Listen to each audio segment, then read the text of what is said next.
బీహార్ మళ్ళీ ఎన్డీఏదే. నితీష్ మోదీ జోడికే ప్రజల పట్టం. 130కి పైగా సీట్లు ఖాయం. వెల్లడించిన 9 ఎగ్జిట్ పోల్స్. ఆల్ ఎగ్జిట్ పోల్స్లో దాదాపుగా 99.9 ఎగ్జిట్ పోల్స్ అన్నీ యావరేజ్గా 130 నుంచి 140 స్థానాలు Bharatiya Janata party, Janata Dal united, Nitish Kumar party combination గెలవబోతున్నది. ఆ కూటమి ఎన్డీఏ కూటమి గెలవబోతున్నదని చెప్పారు. ఇప్పటికి అధికారంలో ఉన్నది కూడా వాళ్ళ కూటమే. ఇండియా కూటమికి, రాహుల్ గాంధీ, తేజస్వి యాదవ్ కూటమికి ఎదురు దెబ్బ తప్పదు అని ఈ ఎగ్జిట్ పోల్స్ అంచనా వేస్తున్నాయి. ప్రతిపక్ష కూటమికి గరిష్టంగా 108 స్థానాలు వచ్చే అవకాశం ఉందట. ఇక ప్రశాంత్ కిషోర్ ప్రభావం మాత్రం శూన్యమే అట. ఈ దేశంలో మూడో పార్టీకి పెద్దగా అవకాశం ఉండదు. ఎవరు ఏ రెండింటి మధ్య పోటీ ఉన్నది అన్న దగ్గరే ప్రజలు డిసైడ్ అవుతారు ఓటు ఎవరికి వేయాలన్నది. మూడో పార్టీకి పెద్దగా అవకాశం ఉండదు. థర్డ్ పార్టీని ఓడిపోయే పార్టీ కిందనే చూస్తారు. అదే కనబడుతున్నది పీకే పార్టీ కూడా. బీహార్ అధికార పీఠం మళ్ళీ ఎన్డీఏదని ఎగ్జిట్ పోల్స్ అంచనా వేస్తున్నాయి. మహాగఠబంధన్పై భారీ మెజారిటీతో అధికార కూటమి విజయం సాధిస్తుందని పేర్కొన్నాయి. ఇది తొలిసారి ఎన్నికల బరిలో నిలిచిన ప్రశాంత్ కిషోర్ పార్టీకి తీవ్ర నిరాశ మిగులుతుందని తేల్చేసినాయి. బీహార్లో బీజేపీ, జేడీయూ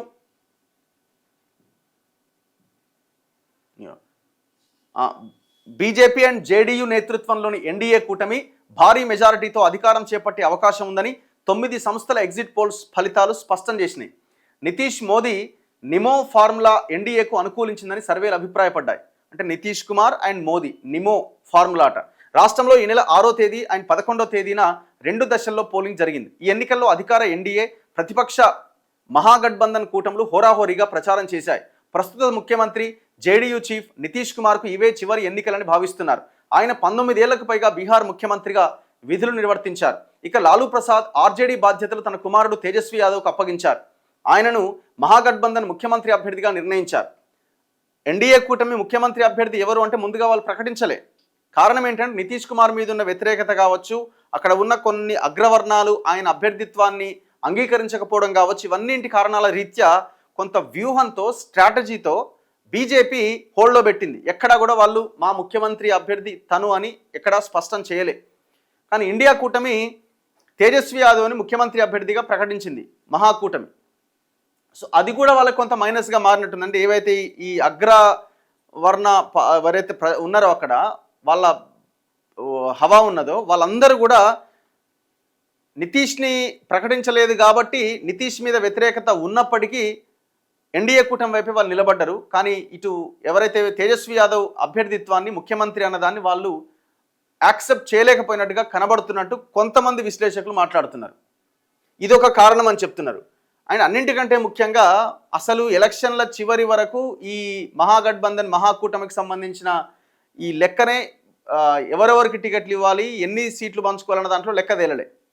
అండ్ ఇక్కడ ఇంకొకటి బాగా వినిపించింది ఏంటంటే కాంగ్రెస్ అన్ని సీట్లు తీసుకోకుండా ఆర్జేడీకి ఎక్కువ సీట్లు అప్పగించి ఎలక్షన్లకు పోయి ఉంటే రిజల్ట్ వేరేలాగా ఉండేదన్నది.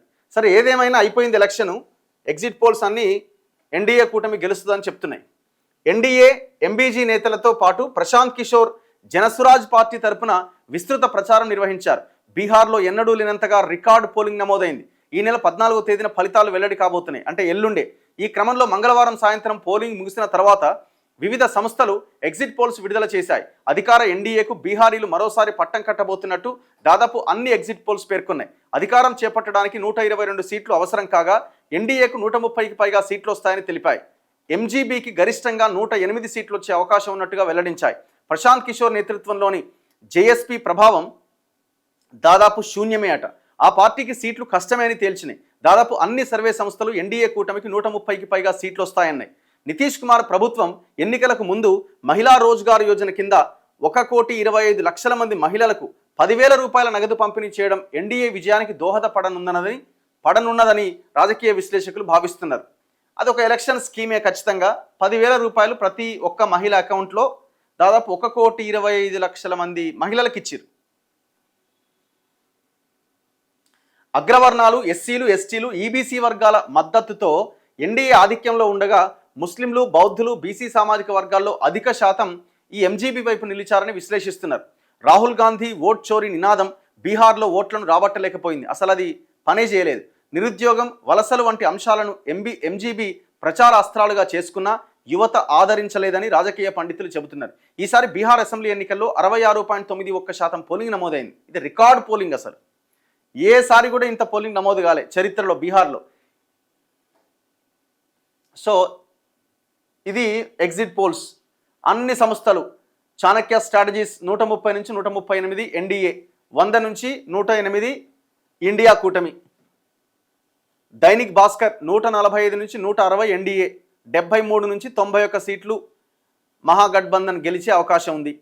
డివి రీసెర్చ్ 137 నుంచి 152 ఎన్డీఏ, 83 నుంచి 98 మహాకూటమి, జేవీసీ 135 నుంచి 150 ఎన్డీఏ, 88 నుంచి 103 మహాకూటమి, మ్యాట్రిచ్ 147 నుంచి 167 ఎన్డీఏ, 70 నుంచి 90 ఎంజీబీ, పీ మార్క్ 142 నుంచి 162 ఎన్డీఏ, 80 నుంచి 98 మహాకూటమి, పీపుల్స్ ఇన్సైట్ 133 నుంచి 148 ఎన్డీఏ, 87 నుంచి 102 మహాకూటమి, పీపుల్స్ పల్స్ 133 నుంచి 159 స్థానాలు ఎన్డీఏ గెలిచే అవకాశం ఉందంటున్నారు.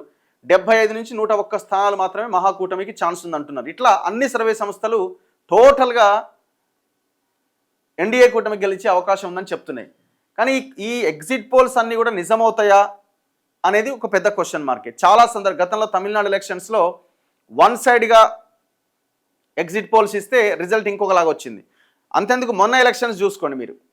కేంద్రంలో జరిగిన మొన్న 2024 పార్లమెంట్ ఎలక్షన్స్లో కూడా 350కి పైన 400 వరకు సీట్లు వచ్చే అవకాశం ఉంది బీజేపీకి, ఎన్డీఏ కూటమికి అని చెప్పారు. కానీ 240 దగ్గరనే ఆగిపోయిన పరిస్థితి. సో ఎగ్జిట్ పోల్స్ అంచనాలన్నీ తారుమారైనాయి. కాకపోతే ఇక్కడ ఈక్వేషన్ వేరే ఉండొచ్చేమో, ఎందుకంటే ఇది ఒక రాష్ట్రానికి సంబంధించిన ఎలక్షన్ కాబట్టి థరోగా ఎగ్జిట్ పోల్స్ ఈ సర్వేలు ఈ సంస్థలు చేయడానికి అవకాశం ఉండొచ్చు. సో కాబట్టి కొంత అక్యురేట్ రిజల్ట్స్ రావడానికి కూడా అవకాశం ఉండొచ్చు. సో కాబట్టి అన్ని సర్వే సంస్థలు చెప్తున్నాయి కాబట్టి ఎన్డీఏకి మళ్ళీ బీహార్ ప్రజలు పట్టం కట్టే అవకాశాలు ఉన్నాయి. మరి ఒకవేళ ఎన్డీఏ కూటమి అధికారంలోకి వస్తే ముఖ్యమంత్రి ఎవరవుతారన్నది చూడాలి. నితీష్కి అవకాశం ఇస్తారా, లేదా బీజేపీ క్యాండిడేట్ని ఏమైనా పెడతారా అన్నది చూడాలి.